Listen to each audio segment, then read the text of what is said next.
All right, back on Morning Line. It's our final segment this morning with Lynda Williams. She's a professor at MTSU, criminal justice, also a former member of the U.S. Secret Service. It's good to have her on with us. You know, Professor, one point of Ann's question that I wanted to touch on with you was, I know that agencies like the Secret Service and the FBI should be apolitical and they do their thing. So you don't really lobby per se, I imagine. But now you're not with the Secret Service anymore. And her question, I think, is a good one. How do you go about making sure that these weapons don't get into the hands like that 18-year-old in Buffalo without infringing on the rights of law-abiding gun owners? That's kind of the rub. Here in Tennessee, as you well know, gun ownership is something that's taken very, very seriously. And a lot of people, recreational, hunting, personal protection, and they're responsible gun owners. But I think they're for gun control, but it seems like sometimes there's so much concern with any kind of, regulation that it worries that it'll infringe on, the legal owners. How do you keep it out of the illegal hands? And that's the trick, isn't it? It is. And, you, me, and the population, the people in this country, that voice, that outcry has to come from us. These gun laws, everyone, and I know Tennessee is pro Second Amendment. And I don't think anybody will tell you not to protect yourself and your home, your properties.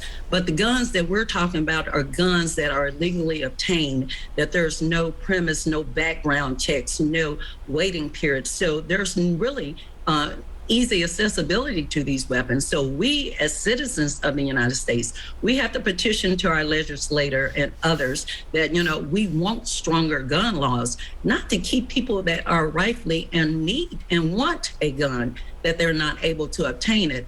But what are the same catalysts that stops a person with mental illness from having those same liberties? And so it comes way before it gets to, the Secret Service or any other federal agencies. Those are laws, those are voters' opinions, and those are legislative measures that we have to take in place because of the freedoms that we have in the United States. There are no red flags that stop someone that are rightfully and can and sensibly operate a gun versus someone with mental illness, and they still can have accessibility just as easily.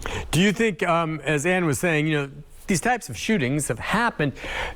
When they happen now, it seems like they can be more devastating because of the nature of the weapons. I mean, in your mind, should there be tighter regulations on some of these more powerful weapons that, the AK-47s and the like, in terms of limiting access to these types of guns?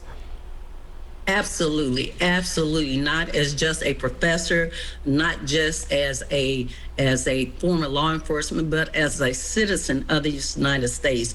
Assault weapons have no place in our society in the hands of a layperson. Absolutely not. And so even with this accessibility, we know that these weapons are not sold at our local gun market or a Walmart, that we have to have stronger gun laws. As president of Noble, that was one of the things that I pushed for is national legislation, because until things become law, we still have that culpability that, until something happens, oh my, but that was just where we erred on the side of freedom. But we have a right to be free. We have a right to be safe. And that's what laws are for. And we cannot live in a lawless society. The challenge of being law enforcement is very tumultuous and challenging with that balance of our civil liberties and the laws that we enforce. And so when we talk about, this domestic terrorism and mental illness, that is a volatile and a poisonous combination.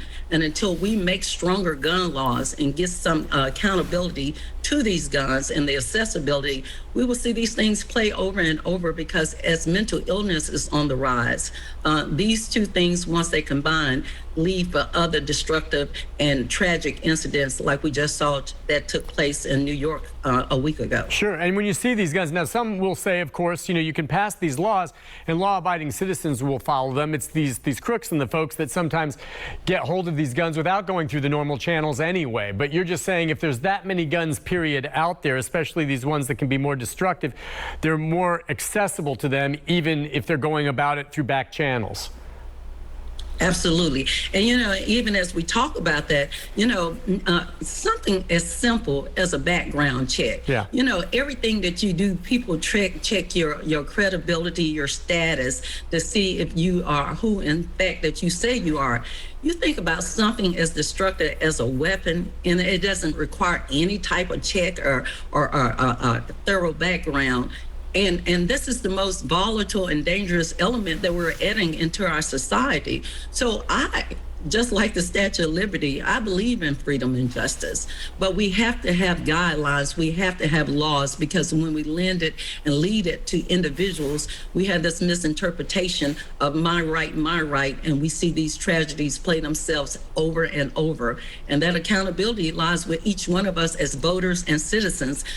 Yes, a strong part of it lies with the mental illness, industry, but that's just a small component, and they're not charged, they're not funding, and they cannot do that. So it takes a collaborative effort from all citizens and all entities of our country to be better when it comes to our gun laws and our accessibilities to weapons. I'm just curious, so what are some of the courses you teach at MTSU? Are they undergrad? I mean, are they the first year, second year students, or more advanced? I have a myriad of students in all of my classes. I'm proud to always teach Intro to Criminal Justice, just so that, they can learn the core of what our society entails and how to lead a productive life. So I have students from every different backgrounds and majors that take criminal justice, because it is the cornerstone of our society, and laws are applicable to all. But I teach terrorism, homeland security, special issues, women in law enforcement, and a myriad of things. Some of them are very simple in that, PowerPoint and teaching, and then some extend to full-blown talk shows and entertainment and, interaction, I should say, that I allow the students to really speak. We invoke social media. We bring in subject matter experts. We talk about what's going on in our society. Just like with the Chauvin case last summer, in my class, they had to serve as the jurors, as a prosecutor and the defense attorney. And so it's bringing real life into the classroom. My mantra, among many, is where academia meets reality. So I can teach you thus the textbook, but you really need to know how life and real life is applicable to the doctrine that you're being taught. And so that makes for some robust class, and I am proud to have served there now for 5 years. Yeah, do you get the sense that some of your students are interested in going into law enforcement, or they ask you about how they can get in and maybe apply to be with the Secret Service?